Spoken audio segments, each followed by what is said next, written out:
রাজ্য সরকারি কর্মীদের ডিএ মামলার শুনানির আগেই বড়সড় চাপে পড়ল রাজ্য সরকার।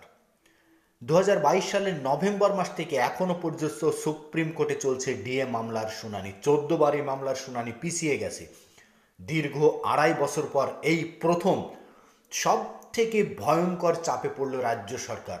সরকারি কর্মচারী সংগঠনের নেতা মলয় মুখোপাধ্যায় অগ্রিম জয়ের ইঙ্গিত দিয়ে রাখলেন।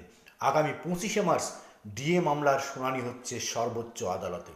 সেই মামলায় শুনানির আগেই ভয়ঙ্কর চাপে রাজ্য সরকার। ডিএ মামলা সুপ্রিম কোর্টে এই মুহূর্তে বিচারাধীন রয়েছে। তার মাঝে রাজ্য সরকার ক্ষতে প্রলেপ লাগানোর মতো মাত্র 4% ডিএ বৃদ্ধি করেছে রাজ্য সরকারি কর্মচারীদের। বর্তমানে 14% হারে ডিএ পাচ্ছেন। 4% যোগ হয়ে এপ্রিল থেকে 18% হবে সরকারি কর্মচারীদের ডিএ। এবার শুনানির দিন সামনে আসতেই সরকারি কর্মচারীদের নেতা জয় দেখতে পাচ্ছেন। এর আগে 14 বার এই মামলার শুনানি পিছিয়ে গেছে। 22 সালের নভেম্বর থেকে 25 সাল পর্যন্ত চলছে এই মামলা।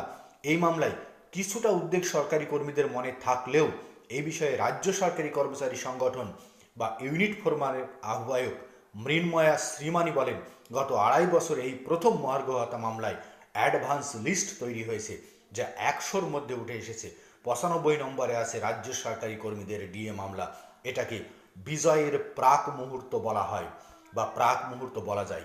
এই নিয়ে সাধারণ সম্পাদক শ্যামল কুমার মিত্র, এমপ্লয়িজ সভাপতি শ্যামল কুমার মিত্র এবং সাধারণ সম্পাদক মলয় মুখোপাধ্যায় বলেন, সুপ্রিম কোর্টে প্রকাশিত অ্যাডভান্স লিস্ট দেখে আমাদের মনে আশা জাগছে। আর এবার সব থেকে বড় চাপে পড়ছে রাজ্য সরকার।